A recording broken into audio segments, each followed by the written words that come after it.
কন্যা রাশির বন্ধুরা, আজকে 2026 সালের ফেব্রুয়ারি মাসটি কন্যা রাশিদের গুরুত্বপূর্ণ মানুষটি কন্যা রাশি সম্পর্কে কি ভাবছে সে বিষয়ে একটি রাশিফল নিয়ে আলোচনা করব। তো এই রাশিফলটি তিনটি ভাগে বিভক্ত থাকবে। প্রথম ভাগে থাকবে লং ডিস্টেন্স রিলেশনের মানুষদের নিয়ে, দ্বিতীয় ভাগে থাকবে বিচ্ছেদ ঘটে যাওয়া মানুষটিদের নিয়ে, আর তৃতীয় ভাগে থাকবে প্রতিদ্বন্দ্বী, প্রতিপক্ষ এবং শত্রু যাদের আছে তাদের সেই মানুষগুলো কন্যা রাশি সম্পর্কে কী ভাবছে সে বিষয়ে আলোচনা করব। তো বন্ধুরা, ফেব্রুয়ারি মাসে কন্যা রাশিদের সাথে তাদের মানুষটির যোগাযোগ অনেক বেশি চ্যালেঞ্জিং হয়ে উঠবে।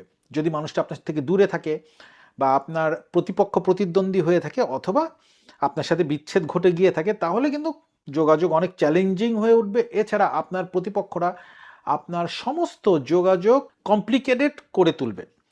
অর্থাৎ ধরুন, আপনার সাথে আপনার প্রিয় মানুষটির বিচ্ছেদ ঘটে গেছে, তার ফ্যামিলি এই সময় কমপ্লিকেটেড করে তুলবে, আপনার সাথে তাকে যোগাযোগ করতে দেবে না, বা তার বন্ধু বান্ধব হতে